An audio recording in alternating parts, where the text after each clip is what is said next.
wabarakatuh. Alhamdulillah wa ba'd. Teman-teman semuanya kelas E PPA yang saya cintai. Kelas istimewa ini. Ya. Kalau bukan kelas kalian saya nggak masuk, agak capek. Iya. Kalau bukan kelas E saya nggak masuk tadi. Kalau kelas E nggak masuk tuh eman saya. Iya, ya eman itu. Iya. Kelas MH ini. Kelas Tamin. Eman banget. Baiklah. Nggak usah moderator ya. Pada kesempatan ini saya akan bicara wahdah al-wujud. Wahdah al-wujud atau wahdah al-wujud. Sebuah konstruk atau teori yang dibangun oleh seorang ulama besar, ulama tasawuf, Ibnu Arabi, Syekh Muhyiddin Ibnu Arabi. Karya besarnya itu Al-Futuhat Al-Makkiyah. Ada beberapa jilid itu kan. Nah, pola pemikiran Ibnu Arabi ini dikaji dunia. Jadi seluruh perguruan tinggi dunia itu mengkaji atau paling tidak mendalami dan tentu akan dipraktekkan dan mungkin juga sudah dipraktekkan.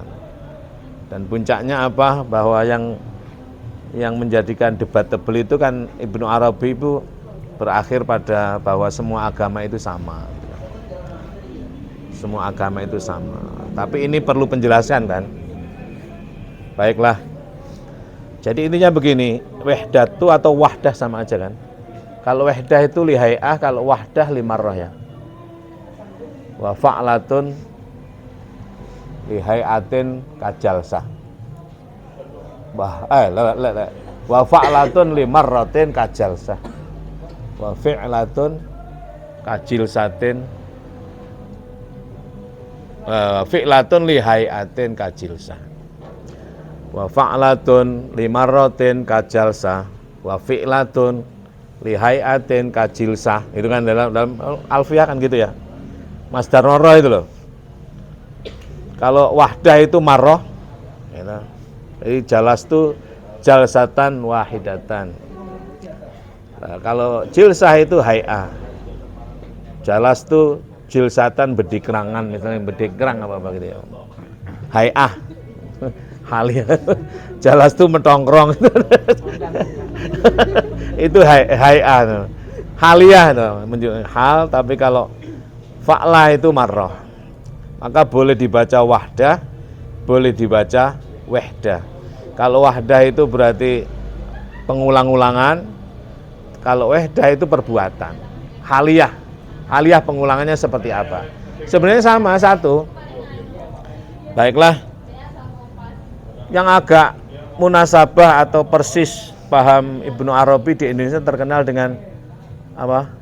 Manunggaling Kawul Gusti, yaitu Syekh Sidi Jenar. Tapi ini sering juga disalahpahami.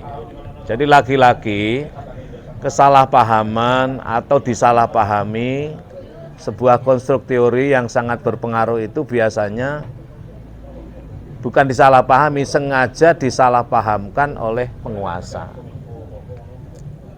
Sengaja disalahpahamkan pemahamannya oleh penguasa atau keadaan politik. Memang politik selalu menguasai atau mendominasi pola-pola pikir yang dianggap mengancam kekuasaan. Termasuk Al-Halaj ya. Al-Halaj, Abu Mansur Al-Halaj itu kan apa salahnya itu? Kalau mengatakan ana al-haqqu gitu. Saya al-haq. Lalu oleh politikus atau ulama yang direkrut oleh penguasa dipertajam, ana ilahun ayhuwa ilahul haq, saya adalah Tuhan. Padahal anal haqqu itu ana'u haqqik, anal haqqu itu ana'u haqqik gitu. Ana al haqqu dimana ana'u haqqikul haqqa fa'idzan ana muhaqqiq. Ngono lho. Dalam konsepsi filosofi, ana hak itu kan ana mensubjektifikasi. Aku menangkap kebenaran dalam subjek itu kan. Nah, maka untuk filsafat tidak salah ini. Kenapa? Karena kebenaran itu subjek. Kayak apapun ya dikembalikan pada subjek. Ana uhaqqiq al-haqqa fa idzan hu ana muhaqqiqun bi syai'.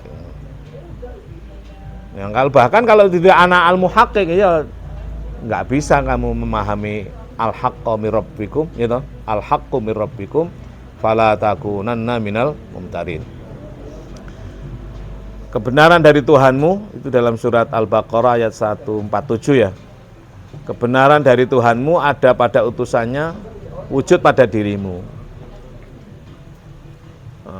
Maujudnya enggak ragu. Berarti kamu menggunakan ilmumu, telah mengtahqiq. Kalau kamu ragu berarti kamu enggak benar. Alias kamu tidak menggunakan ilmu yang dalam dadamu. Kalau kamu tidak ragu, yakin, berarti kamu benar. Alias kamu menggunakan ilmumu yang ada dalam dadamu. Kamu benar apa salah? Ya, dirimu tahu kan? Nah, itulah tidak ragu namanya. Al-haqqu mir rabbika fala takunanna minal mumtarin. Kebenaran dari Tuhanmu lewat utusannya ada pada dirimu, wujudnya tidak ragu. Berarti kamu muhaqqiq bil ilm, ya toh? Oh iya, saya paham kok, nggak ngerti, nggak masalah gitu loh. Nah, yang jadi masalah itu orang-orang yang salah paham atau pahamnya salah atau disalahpahamkan. Berarti orang ini sebenarnya paham tapi bagaimana dibuat salah paham. Bisa saja kok. Maka kejahatan besar itu ada pada ilmuwan tinggi, demikian pula kemaslahatan besar. Kalau misalnya tasawuf itu dianggap ilmu yang paling tinggi, ilmu bersih, maka pelaku tasawuf adalah orang yang paling pandai melakukan kejahatan. Ya. Tahu dia.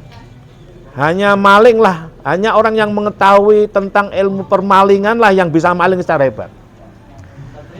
Ya, betul. Makanya jadi bajingan lebes itu sebenarnya bukan maling. Tapi bajingan lebes kalau mau ya itu polisi. Kalau mau loh ya. Kalau mau loh ya. Maka kenapa? Karena polisi tahu bagaimana ilmu permalingan, maka dia bisa melakukan perbajingan atas nama penegakan hukum. Ini lebih jahat daripada maling. Sekarang jahat mana? Saya mencuri lalu mengatakan pencuri daripada saya pemegang pencuri tapi juga mencuri. Nah, ini. Makanya kejahatan besar itu ada pada orang yang soleh dalam tanda kutip, gitu. Tapi tidak muslih itu kan. Dan kebaikan itu juga ada pada orang soleh. Nah, Ibnu Arabi wahdatul wujud ya, teorinya wahdatul wujud atau wahdatul wujud. Yang mirip di Indonesia itu yang terkenal adalah Ibnu siapa? Syekh Siti Jenar. Yang juga mirip juga Abu Mansur Al-Hallaj, sangat terkenal itu. Begini, wahdatul wujud atau wahdatul wujud itu sebuah teori, segala sesuatu yang wujud itu adalah zillul haq. Apa? Al-mawjud itu zillul haq. Alias yang mawjud itu tidak ada, yang ada adalah ahad. Ahad itu wujudnya kelihatannya adalah wujud. Yang lagi.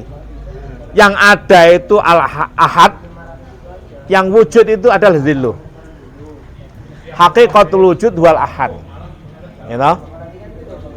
Haqiqatul wujud wal ahad. Wal wujudu wa zilluhu. Bisa dipahami ini? Jadi ya bisa toh, dipikir aja lah, harus lapo gitu. Jadi segala sesuatu sebenarnya nggak ada, yang ada satu. Yang ada satu. Dan satu itu nggak ada, yang ada itu loh. Angel juga ini. Yang ada, dan yang ada itu tidak ada karena dia adalah bayangan, alias semuanya itu tidak ada. Fanaul fana. Siapa yang ada? Adalah huwa. Siapa huwa itu? Bukan apa-apa dan bukan siapa-siapa. Lalu kita nyebutnya Tuhan. Kenapa Tuhan? Karena nggak kelihatan. Nah, orang Jawa nggak kelihatan disebut dengan hantu, dibalik menjadi Tuhan. Kalau orang Arab bilangnya ilah. Lalu diajarkan oleh Rasulullah, huwa Allah, qul huwa Allah. Nah, jadi Allah itu bukan Tuhan. Allah itu huwa, sebutan, ya toh? Ismun min asma'ilillah, ya toh? maka disebut dengan Ismul Azam, Allah ya, gitu ya. Siapa lah sebutannya? Sebutannya terserah. Tapi intinya adalah itu sebuah kesadaran terhadap adanya ketuhanan. Intinya begitu. Itulah wahdatul wujud. Itu ada pada setiap manusia. Maka disinilah wa man kafara fa innallaha ghaniyun 'anil alamina. Jadi konsep Islam itu inna awwala baitin wudi'a lin-nasi lalladzi bi Bakkata mubaraka wa hudan lil alamin. Fihi ayatun bayyinatun maqamu Ibrahim wa man dakhalahu kana amina. Walillahi 'alan nasi hajjul baiti man istata'a ilaihi sabila wa man kafara fa innallaha ghaniyyun 'anil alamin. Awal mula pertama tempat yang dicipta penuh berkah itu ada di Makkah, ya, Bakkah. Bakkah. Fihi ayatun bayyinat. Ada ayat yang jelas. Coba ayat bukan di luar diri kita lah, tapi dalam diri kita. Maqamu Ibrahim. Kalau orang tasawuf itu maqam Ibrahim itu bukan itu loh ya. Maqam Ibrahim itu dirimu. Apa itu? Kamu harus memimpin dirimu dulu.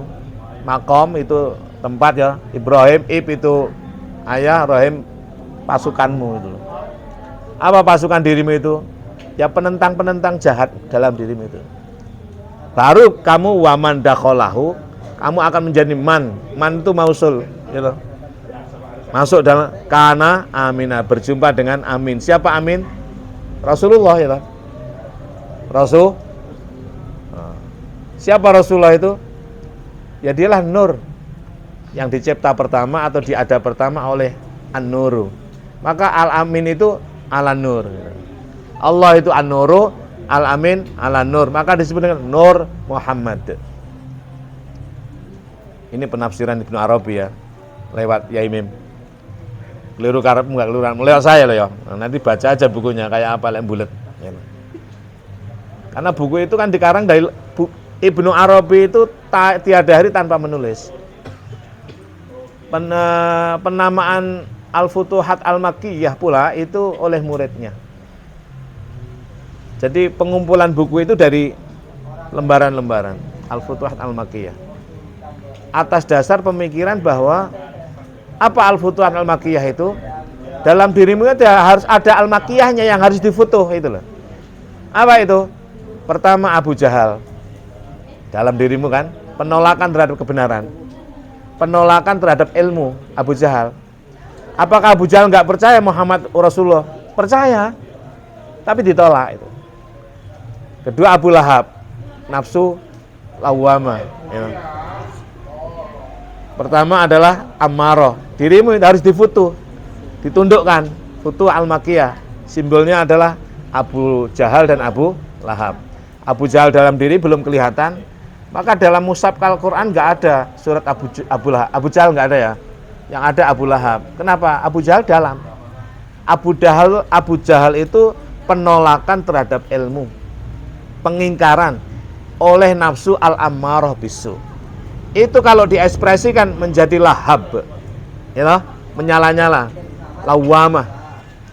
Maka ada Abu Lahab, Abu Jahal, Abu Lahab, mereka semuanya itu orang-orang hebat yang sebenarnya sangat pandai dan cerdik, dan dia sangat beriman serta percaya kepada Muhammad sebagai utusan Allah. Hanya menolak dan menentang. Buktinya kan sering mereka mengendap-endap tiap malam di dekat dia Muhammad untuk mendengarkan kalam-kalam yang keluar dari lesan Muhammad itu. Pernah satu ketika itu tubruan kan itu, dua-duanya itu. Karena gelap malam tubruan. Itu kan. Sama-sama ngamuk kan akhirnya. Siapa kamu itu? Lu kok war lu? Akhirnya pada ngaku. Sebenarnya saya ya, tapi bagaimana kalau sampai saya mengakui Muhammad sebagai utusan orang hebat. Nah, selama ini kan orang Arab mau mendirikan bangunan saja datang ke saya. Minta doa apa datang ke saya. Nanti kalau sampai pindah ke dia apa kata? Nah, gitu. Nah, itu jadi keangkuhan. Ini yang harus difoto gitu loh. Maka kamu jangan membenci Abu Lahab. Jangan membenci Abu Jahal. Perilaku Abu Jahalmu yang harus kamu lawan. perilaku Abu Lahab pun yang harus kamu lawan. Ini konsep Ibnu Arabi. Luar biasa. Jadi yang kalau kita mengajarkan Islam itu bukan mengajarkan membenci Abu Jahal, tidak, karena dicipta oleh Allah. Abu Jahal ada pada dirimu, apa itu? Pengingkaran terhadap kebenaran ilmu. Abu Lahab ada pada dirimu, apa itu? Menuruti pengingkaran, yaitu berupa nafsu lawamah.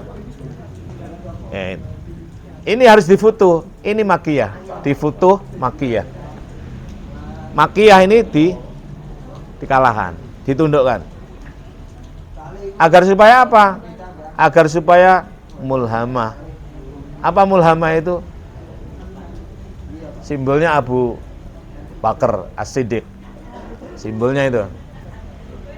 Lalu mutmainnah, simbolnya Umar bin Khattab. Dulu pernah diprotes tuh, yang Umar, ya Rasulullah, bagaimana Umar itu?